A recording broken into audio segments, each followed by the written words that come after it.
All right. Hello, everybody. I hope you are doing well. This is DFS Army's tournament strategy show where we look at last night's slate, see what went well, what might not have gone as well. And then we look at tonight's slate, a nice two-gamer, not too much going on. How are you feeling about things, Brandon? Pretty good. We were talking a little bit before the show, and think there's some obvious plays, of course, but definitely could be some sneaky spots we can attack tonight. Agreed. Agreed. JJ, Mr. Five, good to see you all. For me, last night was pretty meh. Not awful, but not great. B-Dubs, I know you had a top six line in the mini, so congrats to you on that. This is the 100K winning lineup. We'll go over that. But we had some DFS Army members do pretty well last night. Daddy Rax, aka Poppy Rax, in the Discord, hit 3K, was literally a Torrey Craig away from getting having a 10 grand win, which would have been awesome. And then I knew there was one more person. A game, nice job, nice 2K win, second place, beating some really strong players in that tournament. So congrats to you, man. The starting lineup, like you mentioned, we talked about it a little bit yesterday, or the winning 100K lineup. Damian Lillard, we were over the field on him, so that wasn't really a crazy surprise, but I was kind of surprised he was super low owned without Giannis playing. Alex Caruso, though, made a ton of sense, but I didn't get there, unfortunately. Did you see that one coming? No, he was just one of those guys that kind of slipped my mind. Yeah. I didn't really give him much thought, so I think it missed was the out on Q him. tag Yeah, and him just being questionable for the vast majority of the day. Rookie mistake, but it happened. And then, like you mentioned before the show, I was just about to start a rant about how mad I am at myself for not playing LeBron James last night. Again, it was probably the game time decision situation that probably kind of let him slide through. But we always say play LeBron in nationally televised games. yep. And it was ESPN last night, and he crushed once again. I'm done not playing him. I'm just going to put the men on every time he's in a nationally televised game. And that sounds silly, but it's literally been the trend over the last few weeks. Yep, Am I crazy? not at all. We say it all the time, and it just keeps happening. So, It's so frustrating. yep. Patrick Williams, the domination station loved him last night. You could have gotten 80-90% if you didn't change it. I ended up having him as a core play. I did have a 40% exposure maximum on him during the pre-lock show. Uh, and that still would have been really nice leverage. But then ultimately, just to try to make lines work, I took that off and just made him a core play. So that panned out. Sabonis was a little sneaky. How did you feel about him? Yeah, he was another guy we were talking about before the show, and just another guy that I just missed out on. I was kind of in a rush last night, so just missed out on him. He's a guy I love to target, especially when he's under 10K. So I kind of beat myself up about missing out on him, but it happened, so Yeah. He's it's going to be fine. 10K again. Yeah, I know. I know. Might not get another chance. Yeah. Uh, and we're seeing a decent trend too about seeing centers do well against the Lakers. We saw Bam Adebayo have a 70K DK point game not too long ago. We see it with Sabonis again. I'm going to keep a closer eye on this because it is definitely starting to become a trend. Karis LeVert was pretty chalky. We were over the field on him. Jabari Walker and JaVale McGee, the domination station liked last night. And on the pre-lock show, they were showing up in my lines. And I was like, who are these really crappy guys that just keep showing up? I did put a 10 or 20%, maybe 30%, I don't really remember, max on them. So I was still over the field, but I didn't want as much of it. JJ, I won't say he's my guy. We were over the field on him, but he's not my guy. Yeah, it's funny. Bigs against the Lakers was a trend. It's been a trend for a long time. It slowed down for a little bit, but I think it's coming back around. So yeah, last night was a decent one. But we can do better. Today will be better, ideally. Let's start off with this Nets against the Miami Heat game. I think the interesting thing here for me is, Ben Simmons is going to be out for a while, and then Cam Thomas has been out for a while. So those are just high usage guys. Well, not Ben Simmons as much, but he does a lot for this team. Who's standing out for you on the Nets, if anyone, against a decent Heat defense?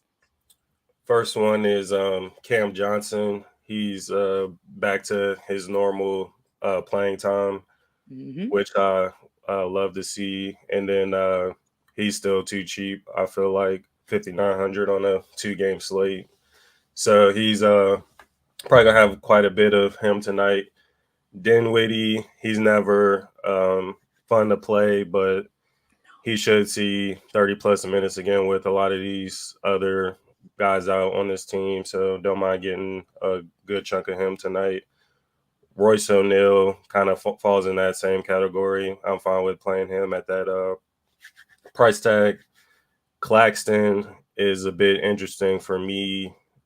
He's a great defender as long as he can stay out of foul trouble. I definitely want to make sure I have some shares of him as well. And then the sneaky one, which I see you got a like on him, is Mikal Bridges.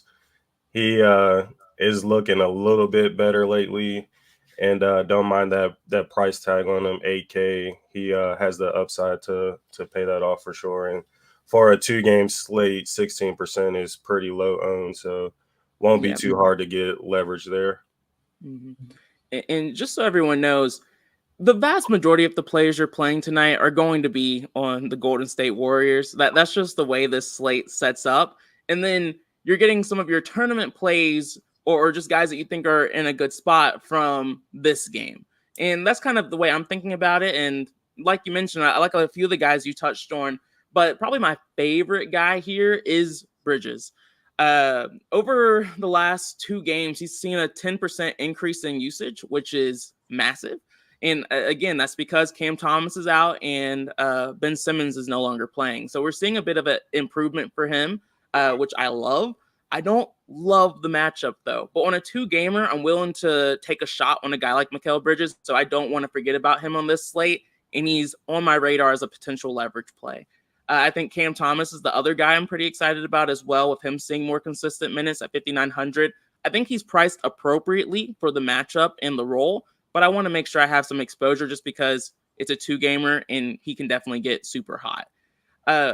What are your thoughts on Lonnie Walker? Do you have any interest in him at all? Not really. I'm not a fan of that price tag, so he's probably somebody I won't be playing tonight. Yeah, I agree. There's other guys that stand out for me a bit more too. And I think Spencer Dinwiddie's interesting, but I like another guard who's in the 6K range a bit more. And then Claxton's viable, but I'm not overly excited about it. I'm really just prioritizing Bridges and Johnson. Anyone else you want to touch on here? Day'Ron Sharpe is worth mentioning, especially if you think Claxton gets into foul trouble again. It's hard to ignore the last 2 performances of Day'Ron, so he could be another kind of sneaky play. It is a risky play, but a shot I'm willing to take on a 2-gamer, so he's definitely worth mentioning. I agree. Not very different from like a minute standpoint, but I kind of view Sharpe as kind of like a Kongwu kind of play. Just kind of like a cheap center that makes things work, but riskier, way riskier. On the Heat side of things, Caleb Martin is available. Outside of that, there's not really any injury news that's worth talking about since Hero's been out for a while. Anyone standing out for you on this team? The obvious Bam, of course. It's chalky Bam at 9,200. Kind of seems scary. Mm-hmm.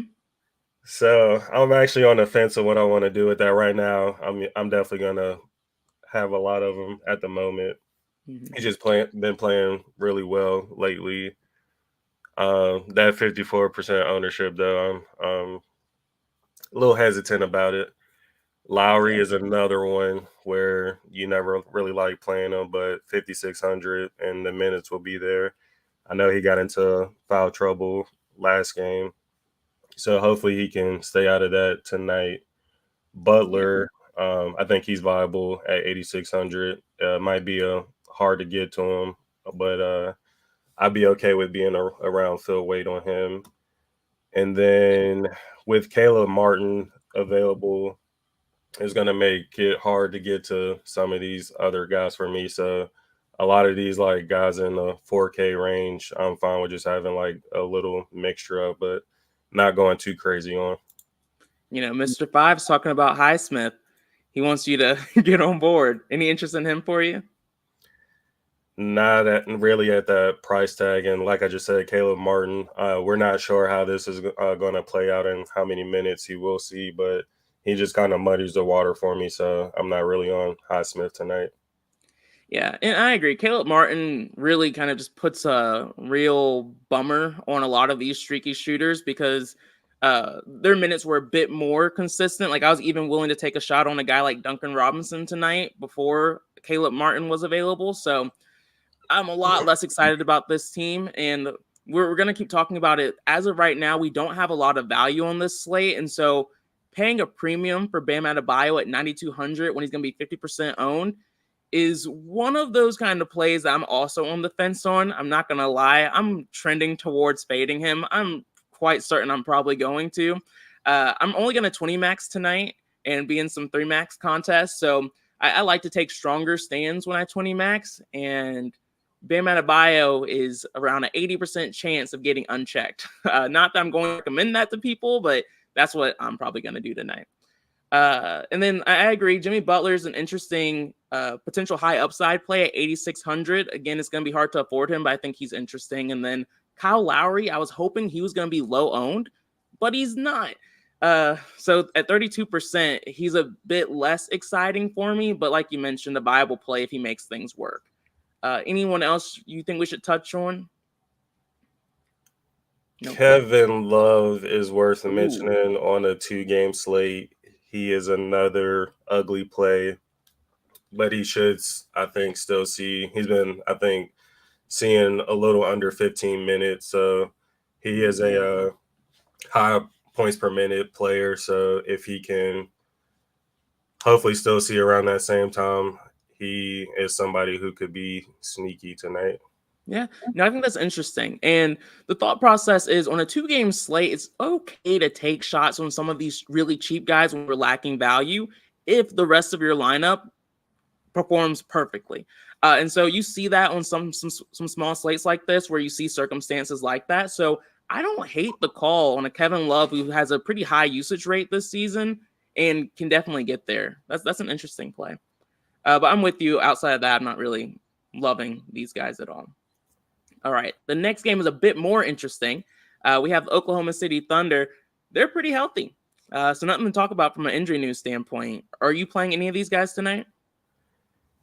Yes, it'll be hard to get to them just because, like you mentioned, the value is we don't have much of it. But SGA is standing out big time for me in this matchup. He's just way too good. Last game, he was like on his way to putting up astronomical numbers, but the blowout kind of ruined that. Like it's insane what he did in just 28 minutes. So I really like him tonight and definitely going to find a way to get to a good amount of him. Some of these other guys I'm not really too high on, but I would definitely have a good mixture of guys like Josh Giddey, Jalen Williams, and Chet. And then I think your lower owned sneaky plays could be Isaiah Joe and Lou Dort. So I'm fine with having some exposure to them as well. Yeah, this game is interesting because the Golden State Warriors are going to be without Curry and Draymond Green because of that situation with Gobert. And so they're literally missing their best offensive player and their best defensive player. And for me, I think the guy that, again, is looking like a potential leverage play for me tonight is Chet. I think this could be a really nice spot. We know he has 40, 50-point upside when everything's really going together for him. And he has a pretty soft matchup against this Golden State Warriors team tonight. So at 15% ownership, he's looking like one of those guys I'm going to force. SGA, I'm going to try to get as much as I possibly can of him, but it's going to be hard. So ideally, I'll be at least around field weight. Would love to be a little bit over on him. And then, like you mentioned, I'm not going to force Giddey, Williams, Dort, and Isaiah Joe, but if they should show up a little bit naturally for me when I run the domination station. And as long as that happens, I'm cool with it. Anyone else you think we should touch on here? Don't think so. Yep. All right. Next up, we have the Golden State Warriors. Like I already mentioned, we're missing Curry and Green. So we're going to get a crap ton of these guys tonight, but who's standing out the most for you? So the obvious one is Chris Paul, 6,700, no Curry. He's going to be a lock-in move on for me. He's the best play on the slate, so I wouldn't overthink that one too much. Sarge is kind of in that category for me as well. Mm-hmm. He should, I think he should start again, and 5,200. Like, he's probably going to be a lock for me as well, to be honest. Yep. And then I'll have a lot of exposure to Clay, Looney, Wiggins, probably Kuminga as well. I haven't really decided what I want to do with him, but with Draymond out for 5 games now, I think I definitely want to have some shares of him. And then Podziemski is worth mentioning. I did see Kerr say after his performance last game, he's going to make sure he stays in the rotation. Mm-hmm. Just not sure how many minutes he'll see. And not a fan of that 4,600 price tag, but yeah, I think he's viable for sure on a 2-game slate. So at least worth mentioning there. Yeah, DK did not give us a break on that one. They went pretty straight to the deep end. But I mean, I definitely understand it though, because he had 41 points in that last game, and he saw 38 minutes. So I think it's understandable. I doubt he'll see 38 again tonight, but we'll see. Austin, what? I like him too. It's okay. I'm sorry, I guess. JJ, Dre is a loser. Yeah, he's one of those guys. I agree with you though, Brandon. I think Chris Paul, basically a lock for me tonight. I might just cap him at 99%, so I have one line just in case something weird happens. Same thing with Sarge. And then Andrew Wiggins, I was hoping was going to be a little bit lower owned because he hasn't been in the best form, but nope, everyone's on him. So he's not the sneaky play I thought he was going to be, but I still want to have exposure to him. What do you think about Clay? You know, Clay's really hasn't been that hot recently. Are you comfortable maybe being over the field to him, or what are your thoughts on him? I am, only because Curry is out. I wish he didn't get ejected last game because we didn't get to see how he's going to do without Curry. So there is still that question mark there. And even with Wiggins, he didn't smash by any means, but he did play better than he had in quite a while. So that was a good sign. And I'm just going to assume the same is going to happen for Clay, especially in this matchup. So I'm fine with being over the field on Clay. Yeah. And I agree with your thought process. I do want a little bit of Kuminga, want a little bit of Brandon. I want to have exposure to the Golden State Warriors. They're the one team that's going to be a priority for me. There's not going to be a limit on how many Warriors I have in one lineup. Just give me as much as I can. It's pretty much how I'm thinking about it. Alex said, I just heard you say field weight. I was hoping leverage play. Oh, yeah, on Chet, he's a leverage play. Chet is, okay, not yet. We're going to have to see as ownership develops and what other plays come up and who decides to not play tonight. But as of right now, Chet's going to be a leverage play. So we're on the same page, Austin. But yeah, y'all, it's a 2-game slate. So the show is pretty short today. Brandon, anything else you want to mention or touch on before we, go our separate ways for a little bit? Yeah, 2 more guys for Golden State that I'm going to make sure I have some of is Gary Payton and Moses Moody. I think one of them could be sneaky tonight. And situations like this, it's always one of them where you don't really expect them to go off, but one of them typically does. So there are 2 guys, especially being in that 3K range, I want to make sure I have some shares of. Yeah, I felt better about them if Brandon Podziemski, or, I'm not going to say that right, but whatever, Brandon wasn't in the mix. And that's what kind of worries me about them. But I feel very similar about Peyton and Moody, the same way I feel about your Love play. I just feel like cheap, low guy that can make some lines work. And especially like Moody, who's not seeing a lot of ownership, I'm willing to take a shot on him. And then Peyton, I'll probably be around field weight exposure on ideally. So I think those are good calls for sure. But all right, y'all, if you all are interested in checking out the pre-lock show, which is when Brendan and I will go through kind of what we're doing on this slate, who we're going to be over on, under on from an ownership standpoint, and I'll show what I'm doing in the domination station. Feel free to click the link in the description. Use promo code BDUB, BDUBB, for a 10% discount for that. And outside of that, we'll see you later or tomorrow. Peace out, guys.